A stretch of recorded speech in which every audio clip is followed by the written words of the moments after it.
हे जे फाट्याला जे पाणी आले, हा फाटा कोणता आहे आता सध्या? 58 फाट्याचं येळीव मायनरचं 1 नंबर. त्याला मग हे पाणी जे आता आलंय, आता रोटेशन प्रमाणाचे आहे का कुणाला फोन वगैरे करून आले? नाही, काय झाले माहित आहे का, 2-3 वर्ष झाला आम्हाला पाणी प्रयत्न केल्याशिवाय आणि वरनं फोन कोणाचा तरी आल्याशिवाय, गेल्या वेळेस आम्ही खासदार साहेबाकडून पाणी सोडलं होतं लिंबाळकर, त्यांनी आम्हाला फोन केल्याशिवाय पाणी सुटलं नाही. आणि चालू वर्षी 58 फाटा सुटून सुद्धा 8-10 दिवस झालं तरी पण आम्हाला पाणी सुटलं नाही. मग परवा आम्ही जाधव साहेब, नहर साहेब आणि मिसाळ साहेब आणि आमदार सातपुते आणि मी स्वतः कॉलवर होतो आम्ही 4 जण. आणि त्याच्यात हा निर्णय घेतला की शुक्रवार संध्याकाळी किंवा शनिवारी आम्ही पाणी तुम्हाला कसल्याही परिस्थितीत सोडतो. त्या पद्धतीनं त्यांनी पाणी सोडलंय.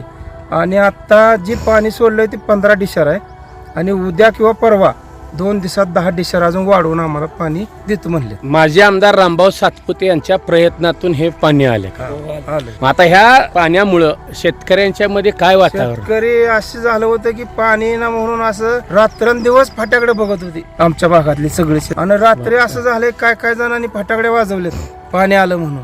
आणि आम्हाला हे जर सगळं श्रेय आम्ही आमदार सातपुते यांना देतो.